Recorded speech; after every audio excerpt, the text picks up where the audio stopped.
Vivez le temps fort avec Bravo Média, l'excellence qui attire.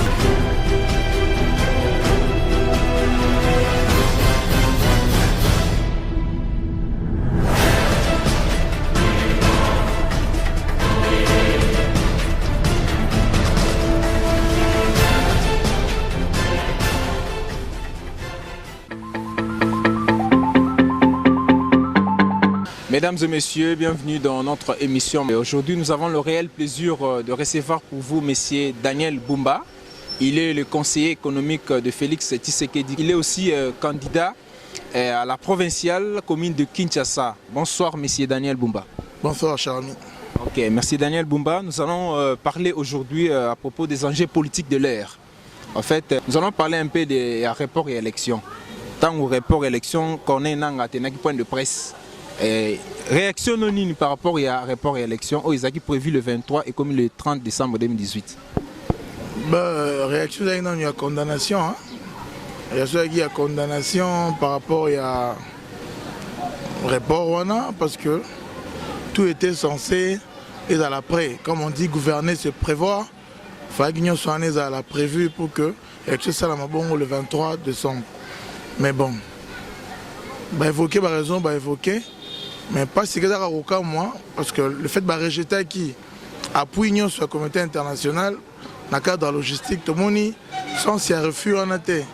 Parce que tout le monde na quoi en termes de prévisions.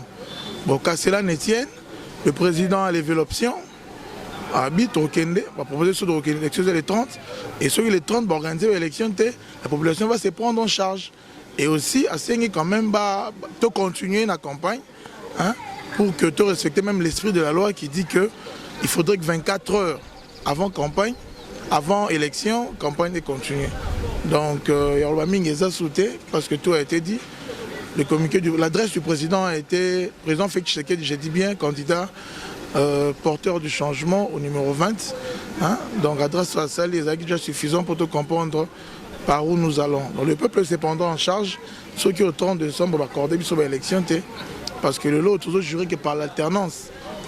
Misère au fin en haut, l'alternance et positionner Félix Tshisekedi comme étant président de la République. Bon, anticiper vraiment la question que nous posée, parce que tout le monde a de pèse, et comme nous avons trop dans la commune de Kinshasa. Mais il y a eu quand même des rumeurs, que non. Pour ça, nous avons eu des pestes sécurité, pour influencer tellement l'opposition, parce qu'on a dit ce que l'élection est par rapport à la rumeur ou à Kolobani. Bon, et c'est qui c'est quand Lyon a besoin de battre Gaza Lyon. Lyon a besoin de se présenter Gaza Lyon. Il y a un mot d'entrée de jeu à Olobi que je suis le conseiller économique de Félix Tshisekedi, mais ça dit tout. Comment on peut être conseiller de Félix Tshisekedi et ne pas être de l'UDPS? Panzani partout, Balobi vous a infiltré. Non, et là, Panzani partout, ils ont que tous ont des sièges.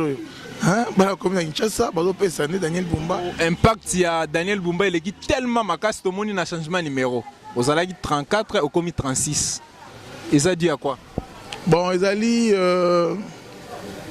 manque de professionnalisme, autres victimes. Pendant que la liste définitive et Bima qui est fixé sur ce numéro au sali mention. Et de manière très avancée dans la campagne, on nous informera que l'histoire qui a voté et tu comprends que le numéro de la campagne pour la attribué par un membre candidat d'un parti politique du FCC. Mais quand cela ne tienne, Kinshasa, et puis on soukanda makasi. On va comprendre que injustice est victime résoudre en haut na urne le 30 pour n'a pas un siège parce que vous avez la confiance à Félix Tshisekedi. Donc nous avons pour la question na otunaki. Bon.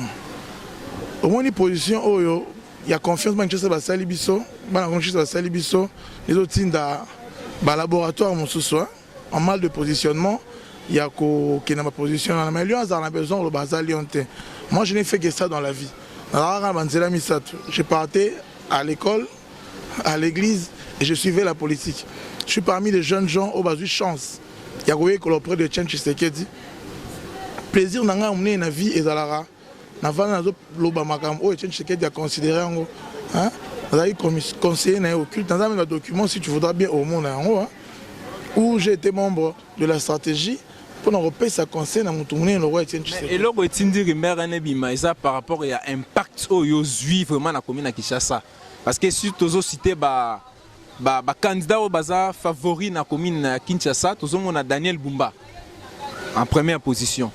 Parce que tellement vous êtes en première position, on a créé, besoin que nous avons infiltré, on a s'affilier quand on a eu deux pèses dans le moment de l'élection. Mais avant l'élection, Bando Kanate, n'habitez pourquoi? Biso tout ça la cam makambo, tout ça la cam politique, jeunesse même la famille. Et stratégie na ote? Non. Et la stratégie n'est pas membre de l'UDPS avant même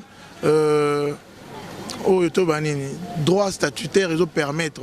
Donc dans la minorité déjà, nous suivons cette idéologie.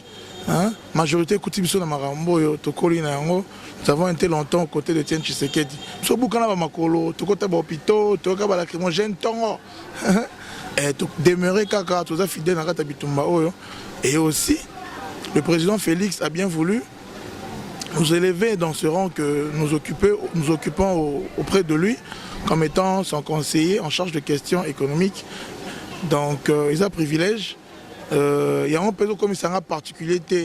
Donc, je suis membre de l'UDPS par rapport à mes convictions, par rapport à l'idéologie que l'UDPS prône, qui est la social-démocratie, notre doctrine de solidarisme. Donc, Bitumba, Bitumba, Yakala, nous sommes toujours poursuivre en CAC. Mais pour des raisons électoralistes, le président Félix a créé sa plateforme appelée Rassemblement démocrate tshisekidiste Oyonde Biso Tozali aligné pour nous siège belé naïté à Okabongo Kamamboka a appliqué vision comme il se doit. Mais si je comprends bien, Balitz au Bosali na UDPS Bakomba Owana ndé le PSU résistant comme populaire na commune à Kinshasa. Baba Kinshasa balingana ba mingi pour na terre à bango vérité. La terre à bango vérité à bango problème oyo et ça va concerner bango. Tu vois? Kinshasa ton la biso réalité est tout à fait autre. Les lopés, réalité comme tout à fait autre. Si la sincérité, on a une école, il y a contre les anti-valeurs, où ils allaient UDPS. Donc on partage à Bango, il y a un ça qui va confiance, pas toujours à mes côtés. Donc je ne suis pas spécialement particulier, mais Nazara Moto, na Korana idée de mon parti, croire la vision puis nous servir en toute intégrité et nous partageons notre vision. La vision UDPS, c'est la vision carré malam. Et pour un changement. Je dis toujours que la Fondation UDPS par les 13 parlementaires, il y a une lettre à 52 pages. Oyo, il y a une lettre à 52 pages, comme il y a Mobutu. On y a une lettre, on a tiré la carte d'actualité. Il y a une élection, il y a mise en place d'état de droit, démocratie, et il y a repousse quand même. Il y a repousser misère la population à souffrir. Donc je fais toujours comprendre aux gens que pas sûr tout le monde aura. Ils allaient ma casse volonté en Zambie, ils ma casse à Satanate, mais ça parce que gestion est calamiteuse. Tout ça va conduire à mal monter. D'où le leadership de Félix Tshisekedi, des arts qui incarné espoir et changement. Parce que même sur un programme où ils ont un ancrage. Le projet de l'UDPS où a béni le peuple d'abord. Ils allaient coacher le peuple liboso. Et le peuple liboso pour nos avantages sociaux. Et de là, on a attiré le programme, développé sur 3 axes. Alors, pour nous acteurs, impulseurs, c'est ça la marque. Alors, activité économique, et c'est tout le monde l'activité économique, mais le solidarisme, que le Kabola, autre reproduire. Au monde qui va programme, il y a un programme à soutenir. Et ça, à la base, il y a convaincre la pauvreté. Moi, rêve, il y a un nouveau départ. Moi, les alliés, bon, idéaux, vision, le président Félix Tshisekedi a repris tout le temps en Namboka, en Kinshasa, il a fait confiance pour balinguer changement et en Mabota là-bas. Lelo oyo mwana mboka Daniel Bumba soka komi député provincial ya commune à Kinshasa. Akosalela ba habitant ya commune à Kinshasa nini. Et ça très important question oyo. D'abord kozala candidat ezali volonté ya bana Kinshasa au bazala nangai. Bon, on déjà honorable Kala. Honorabilité d'abord, ils allient par rapport à noblesse d'esprit. Tu vois, noblesse d'esprit, vision UDPS, ils allient pour un changement et côté Namboka. UDPS, c'est expliqué au Nengebotama. biloko nyonso oyo esengaki ntina création UDPS eza encore d'actualité. Hein? Misère ezali. Il faudrait qu'il y ait progrès social. Tu vois un peu, bah élection, eza biloko oyo UDPS et désira banda kala. Tellement que bah biloko on est toujours d'actualité et on sait la UDPS est en force. Tu vois, tant d'autres que l'UDPS prône et recule la misère na bango. Bah on a la confiance, ça m'a bon, on est inspiré sur confiance. Mais, personnellement, outre l'accompagnement, il y a du programme du président Félix Tshisekedi que nous voulons bien le faire au sein de l'Assemblée provinciale. Ma vision est d'aller épingler sous quelques angles par rapport à son programme. Graï personnellement dans l'Ingina qui est communauté au sein de l'Assemblée provinciale pour un rééquilibrage il y a droit à Kino et la Kissinini. Donc ceux qui moi on a cité vers Taoula dans le courant, moi on a Kinshasa et Sengela dans le courant. Ceux qui va préparer terrassé, na Gombe va curer terrassé. Après Kinshasa va curer terrassé. Ceux qui ont cité mon bout à Melarama malam. On a eu peine et Sengela peut bien Kinshasa est à la bonne. Ceux qui ont limité va faire en sorte que sécurité est là. Bisopé en Kinshasa, il faut veiller en sorte que la sécurité est là.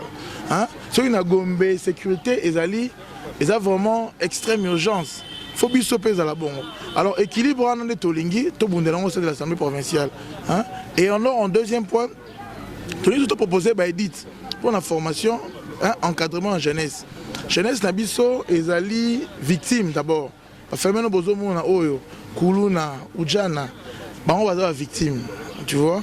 So gestion malamu ezali bazali encadré bablo wana nyoso ekomona nate hein ya onde c'est tout ça ba dit mon malamu ya malamu oyo ko pousser nanu ba formation parce que souvent la formation ezali peut même se déployer ba ozape ba détonateur et repousser un peu croissance au sein de notre population quinoise. Donc ya onde bituma biso et au plan académique on va zobenga frais de l'état wana parce que ko ba te que toli ko former population to jeunesse na biso mama te ki asali musana na pasi papa le kimbo on a pas que futa ngaba biso zombongo ya gouverneur tchala pembeni tout le monde a sens mbongo wana te o ba bengi frais kimbuta esengeli elongwa ezala écarté.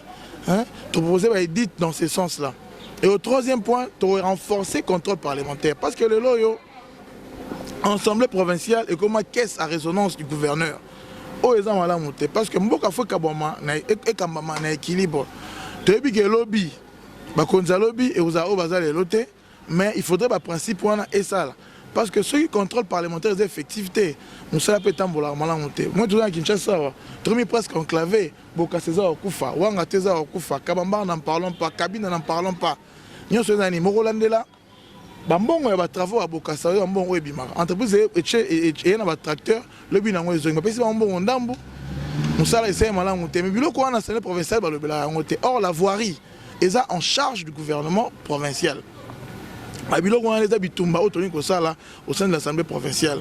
Donc, contrôle parlementaire, il faut être effectif. Les lois gouverneurs, comme bon le semble, il faudrait qu'il y ait un contrepoids. Parlement provincial. Pour Kinshasa, et là, nous, Ezali, qui ont bijoux, Ezali qui la belle, faut tous les bon. Puis, pourquoi? Tout le monde n'a pas. Toi, tu es un peu plus jeune que moi. Hein? Milinga. Hein? Milinga, les capables, là, la kimi, après, tu soukoli, tu es là. Hein? Yo, tu es bien ôté. Naï bien. Naï batende, naï bien. Bien, ça bien.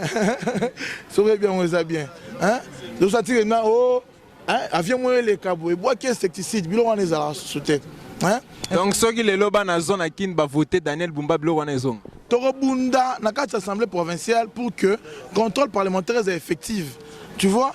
Na kati honorable parce que mingi baza na confusion. Bazo kansanet que ba député provincial ne bazo ya ko pesa bongwana. Expliquez-nous batu bazo ba comprendre le ko wana nano rôle na bino vraiment ba député provincial ezani. Te rôle ezara rôle oyo parlementaire no salara. Parlementaire za molobeli a proposé ba loi au-delà de proposer la loi à ça la rappel contrôle parlementaire. Tu vois? Et puis ok. Contrôle parlementaire la kisini. Net le loyo, mbongo ko yuko bima. Net bokasa na biso. Mbongo na o ebimaki. Pour ça la musala quelconque. Est-ce que mbongo bokasa wana? Et ça musala ndenge longo bani? Hein? Offre wana, hein?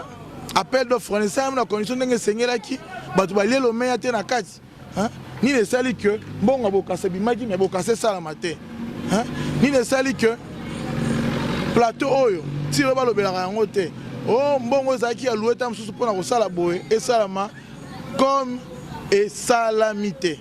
Mais pour reçu na contrôle te na kati te oyo évolue mbongo oyo ekotaka mettons na publicité biloko nyonso toaffichaka na Kinshasa o mbongo nango ekotaka mbongo oyo ya DGRK wana ntango ekotaka budget wana baexécutaka yango comme il se doit so baexécutant comme il se doit te oyo esengeli batonga oyo basoutenir ta mosusu mettons les écoles oyo eza en charge ya gouvernement provincial mbongo ya voirie mbongo ya salubrité ezosala malongo esongo bani nde tokende to exercer contrôle tolandela pour que moto akosala mabe azala bongo puni soki gouverneur alie mbongo wana azala bongo puni parce que poche kese ya l'état ezali poche ya moto te oabimisaka mbongo comme bon le semble comme bon le semble pour que babetela ye maboko te mbongo ya l'état ezali mbongo ya l'état ezali ya moto te yango nde mosala tondi tosala en troisième point mais na suka wana te na vision nanga toza na aspect mosusu ezali très important lelo bana Kinshasa bazotémoignele nga bolingo ebele bazotémoignele nga bolingo ebele makasi et to mettre en place une ASBEL oyo tobengi Kinshasa mboka na biso. Alors j'ai pris l'engagement devant Dieu na bango ya kosala que au plan communautaire tosala bamambo oyo ozala avantage na bango parce que biso tolingi tozala différent. Honorable, vous profitez pour lancer un message na population kinoise, particulièrement dans la commune de Kinshasa. Ça va, c'est bon. On a un aspect de choses très important et capital. Donc, dans l'ASBEL, on a salaire. Autre, on a parlé, on va voter divisé par 2. Divisé par 2. 50% et vous allez allouer pour na bongo et zonga aider bango. Bon wana ekota na kati association wana tokoyede ba jeune na biso ya Kinshasa pour na lutter contre kuluna na insécurité bazo ba moko ko ba formation parce que tolingi au sein de l'Assemblée provinciale to bundanse ba centre de formation eya mais torozela l'action de l'état te pose à la rappel en lourdeur il faudrait de manière immédiate ba jeune na biso il y a d'abord un programme de 70 jeunes en raison de 10 jeunes dans chaque quartier au Orlando formation au sein de l'INPP de leur choix parce que lorsque les jeunes voilà avec la froid avec l'électricité a commis autonome financièrement à aux attentes pour faire n'importe quoi il y a une mission peut être comme ça. Alors troisième point deuxième point disons la carte ASBEL wana oyo kotikala tokosunga pe moment tozomona bakona muso bakoteka bazoluka mingi te bazoluka ata mususu moins $100 moins 200 moins net moment teka maki faut on go aider à tourner à travailler à zongi sipe et sunga pe mutu mususu à travailler bon on est repousse na biso selon on a quatre projet politique il y a leadership asika on a proposer bango bango ba tomboli ngai mais tout tika longa kata ASBEL toto mon abiso nyoso Kinshasa photo ça l'effort to meka ko reculer pauvreté ya nga lobi na kokabola salaire on a par 2 pour que aider ba opération wana et aussi l'association et go se porter garant avec une institution financière pour na bato baza apte ya kozambongo ya belé ba travailler bazongisa to pousse un peu longo to nito sa couleur à sikana Kinshasa tout ça comme ça Kinshasa ville Kinshasa pe et hôtel la biso na action na biso parlementaire to lingi pesa la moi très évolué au moni biso za ki to kola to mona éthiopien bazo asenga mbongo ba mendier biso mona to so ko madimba parce qu'il y avait beaucoup de mosquées mais les loyo bazonga bazo conscience baza ba kondia malamu Addis Abeba na so hôtel on ezalo rapoto so ko Addis Abeba ko en Suisse pour l'année parce que bato ba travailler malamu les loyo ba relancer métro biso ko to chemin de faire nos problèmes plateau n'a biso problème wangata n'en parlons pas bokasa n'en parlons pas donc il faudrait bakondia malamu baya porteur du changement na vision Félix Tshisekedi Diazanango pour toper sa couleur à la ville à Kinshasa vision nanga yango en gros en globalité ndé nazo proposer offre politique efficace au point de vue parlementaire et au plan social to kabola salaire na tinete esunga ba maman na ba jeune à Kinshasa to poussa na bongo elongo. Je pense que wana za ki bongo maloba ya suka ya Monsieur Daniel Bumba est candidat député provincial na commune à Kinshasa. Alors toko pesa kaka juste kaka 30 secondes à l'Obaraka, mais à lancer message pour l'habitat comme à Kinshasa. Nous étions injustement victimes. Tu vois, il y a un changement, il y a un numéro. Mais pour démontrer en haut, quand on a voté au numéro 36 Daniel Bumba. Bokende est belé et vous votez pour Mingi numéro 20 Félix Tshisekedi. Tolingi changement et ya. Tolingi tu peux sa couleur à Sika na ville à Kinshasa, tu peux sa couleur à Sika na Kinshasa au ezali bongo village na biso. Na pesi bino merci mingi pour la présence na bino. Merci na balandi na biso pesi biso temps pour la koka biso. Biso na Kinshasa nous peuple ezara ko code sa changement composition Félix Tshisekedi puis pas position de Daniel Bumba au numéro 36 pour que to bongola mboka na biso. Ok, pour Nato bongola mboka na biso, les bonnes choses ne durent jamais, mesdames et messieurs. Récit pour vous, monsieur Daniel Bumba, le candidat numéro 36 dans la commune de Kinshasa. D'ici là, portez-vous bien et bonne suite des programmes. Vivez le temps fort avec Bravo Média, l'excellence qui attire.